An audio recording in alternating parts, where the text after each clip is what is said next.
Okay, hi guys, welcome back. First of all, what I'd like to do is introduce you to our personal learning checklist. So this is the work that you guys should have completed from the start of lockdown until last term, and this is to do with Unit 1, Music in the Industry.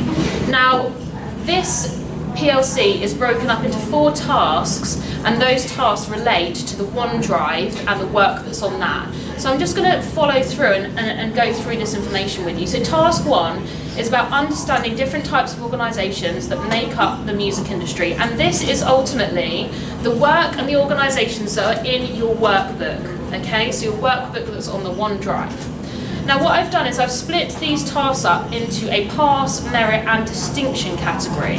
So if you think that you can name all the different organisations that work within the music industry, that would be classed as a pass. If you think that you can explain what each of the organisations do in the music industry, that would be your merit.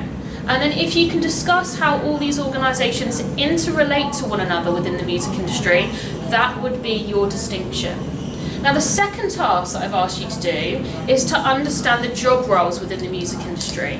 Now that is the first section of your workbook, okay, where you have to understand what the roles are and describe them. So like here again, your pass is that you can name all of the job roles, merit is that you can explain them, and then distinction is that you can discuss all the individual roles and responsibilities and how they interrelate these jobs into the music industry and basically why they're important. Now task 3 is the music industry structure, and this really relates to your distinctions of task 1 and task 2, all about how they interrelate. Now your structure sheet looks like a big map, and it has lines connecting one role and one organisation to another, okay? And I want you to be able to memorise the most important roles in this for you to be able to get your pass. If you can fill in all the missing gaps within this structure sheet, that means that you understand and can explain those roles or those organisations. And then on the other side of the structure sheet, you'll have a bit where you have to complete your own sheet from scratch. So that will see how much you can memorise for the music industry. Now the last task I'd like you to do is to take part in a mock exam. Now the mock exam and the mark scheme are both on the OneDrive, and this is really important because this will be able to see where if you have any gaps within your learning of the music industry. So once you've completed the mock exam, I'd like you to be able to go through the mark scheme and see how many marks you got right. So if you were actually completing this exam in real life, you'd have, you'd get a pass for scoring 24 marks, a merit for scoring 32, and a distinction for scoring 40, okay? So that's really important, and once you've done that and you know that, I'd like you to send through those scores to me, because then I can support you in creating a very much more personal video and support for you guys to make sure that you can crack all of the answers within this music industry unit. Now, what we're going to do today is we're going to move on and talk about Unit 5, Introducing Music Performance. Now, this is a new unit for you guys, and this is you working and developing your instrumental skills throughout a number of weeks, and then it following on by a performance. So this is split up into 2 learning aims. The first one is learning aim A, develop your music performance skills and review your own practice. That's the one that we're going to be working on this term and throughout the summer holidays and the beginning part of next year when you guys hit year 11. And then the other learning aim B, is use your music performance skills within rehearsal and performance. So you guys will be rehearsing and you guys will actually be performing your new repertoire that you will have learned and developed your skills in. Now, I think it's very important to just say right now that I know and understand that some of you might not have access to an instrument at home, And if that is the case, I think it's really important that you do email me, because we can organise a loan system where you can come and pick up an instrument from school and you can have that throughout the summer holidays to continue your rehearsals, because I don't want anyone to be in a position where they can't rehearse from home, because that's really important. So please do let me know if you require an instrument to take home with you. Now here's our personal learning checklist for Unit 5 music performance, and these are the tasks that link on the OneDrive. So task 5, that's a document that's called What Makes a Good Performance, okay? So you need to be able to identify the accuracy, interpretation and difficulty of a level of a performance. So you guys are going to look at watching different performances and have a go at discussing these. Task 2 is choosing pieces to play. So this is really important because you guys are going to want to work on these pieces for a number of months. So it's important to pick the right repertoire that you'd like to learn. It's important that you pick something that you haven't tried already, so you can develop your skills in that repertoire. And it's important that you also make sure that you are looking at the level of difficulty, okay? Because you have only got a couple of months to learn this repertoire, so it can't be too difficult, but it has to be challenging at the same time. Now the last task is task 7. This is rehearsing your repertoire. So this is where your skills audit and rehearsal reflection booklet will come in and be very important to you guys, because each week you will need to fill in a section of your rehearsals. So I'm just going to break this down a little bit more. On the OneDrive you've got a key terms sheet, okay? It looks a little bit bigger than this. But it's very important that you understand all these musical key terms and vocabulary, because it will help you a lot in this unit of work. And the more key music vocabulary you use, the better the grade you're going to get, because you're going to be nice and specific when you're explaining how much progress you've made using specific skills and key terms. So it's really important that you look through that. Now, what makes a good performance? Okay, I know that I did a Teams meeting with a few students yesterday or Wednesday, and it was really, really interesting to see what people thought made up a really good performance. So here are some of them that we picked, what we discussed. So accuracy, fluency, tempo, dynamics, articulation of a piece, audience interaction, that's really important to make a good performance. Movement on stage and expression within your repertoire. Like I said before, it's really important that you understand these definitions, because you're going to need these throughout this unit of work. Now this is task 5, like I explained before, in your PLC. And this is what you're going to need to fill in, okay? So like I said before, you've got your key musical vocabulary there, accuracy, interpretation, and level of difficulty. So what you will do is you will look at a piece of music that's been recorded live, okay? And there are plenty of ways to find a piece of live recorded piece of music, but one of them is YouTube that you could use, okay? And also another one is BBC. BBC always put on lots of concerts, and they've got their Reading and Leeds repertoire still up there. It looks like this, that's their website. And it can give you full sets, so you could watch a full set by your favourite band, or it can give you individual pieces that have been performed at Reading and Leeds too. And it goes back a number of years, but all you need to do is pick 3 pieces of music that you'd like to watch and then comment on them. And it's really important to be really specific and justify your reasoning why you think those performances are good. Task 6, choosing pieces to play. So like I said before, this is your repertoire. These are the pieces that you're going to be learning throughout a number of months. So it's making sure that you pick repertoire that is right for you, okay? You're going to have 8 weeks to develop this new repertoire, so be realistic and pick songs that are going to be suited to you and have a challenging level of difficulty. So you'll need to make sure that you comment on the composer and the title, the level of difficulty, why you think it is either hard or easy, good features of the music, why you think it will be a good piece for you guys to perform, and then your verdict. So overall, do you think this will be a good piece of repertoire for you guys to pick? Now task 7, this is the start of your skills audit review. It's also the start of your rehearsal reflection. So throughout your 8 weeks, you're going to be commenting on the amount of progress that you make in each of your rehearsals.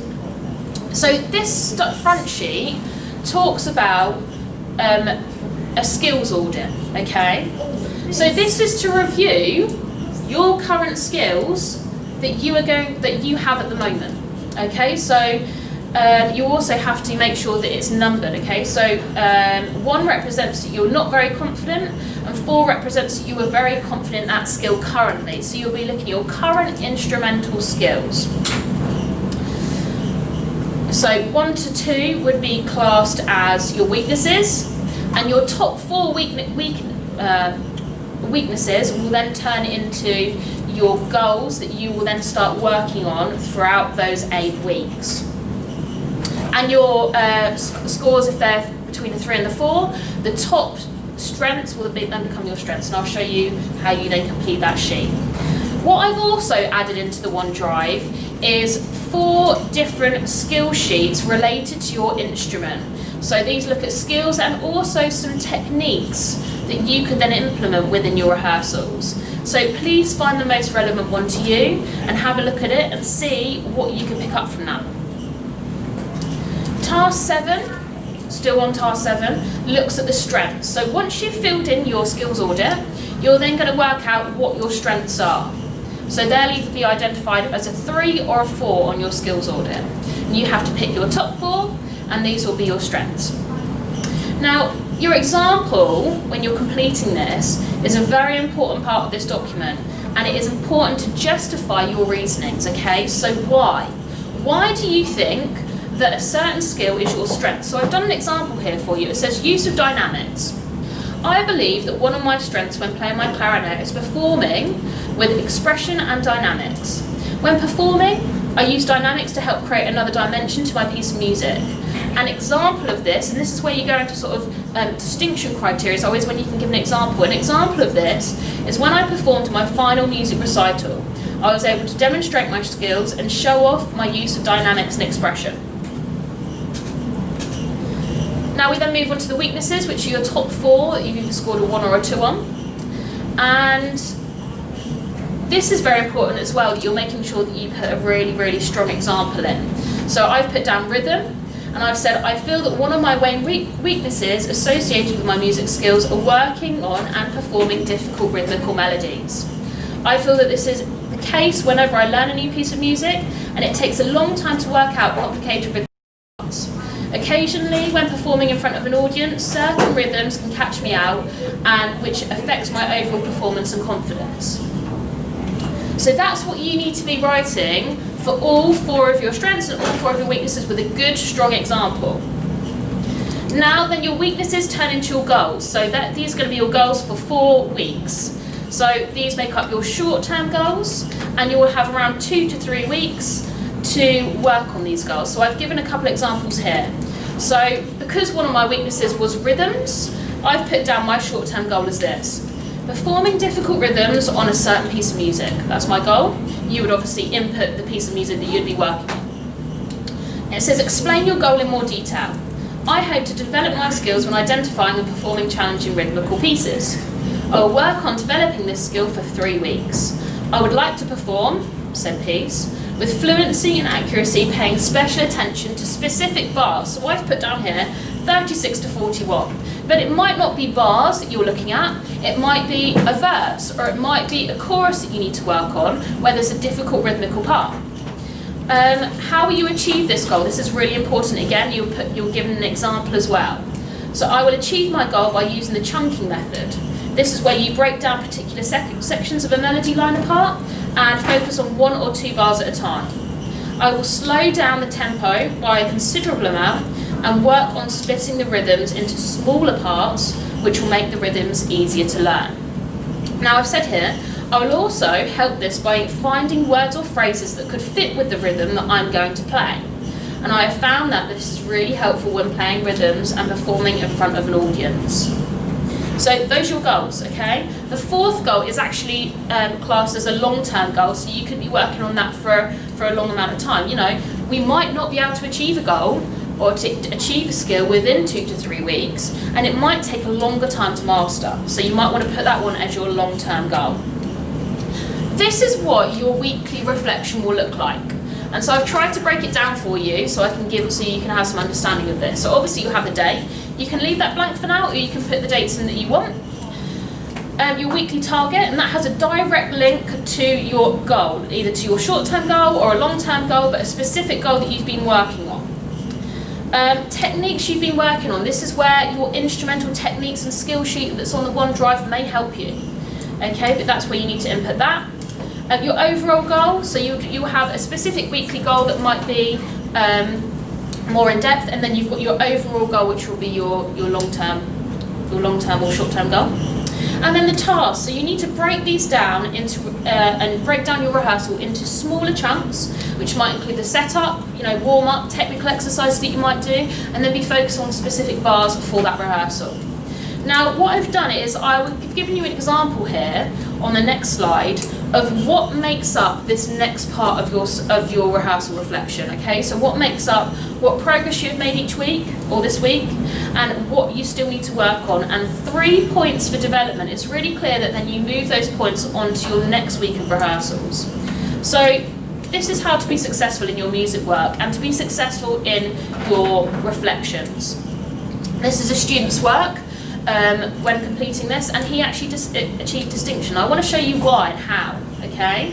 So, first of all, why is this such a good piece of work, okay? The work is really well presented. I know he got something muddled up, but he made it very clear where he wanted that information to go.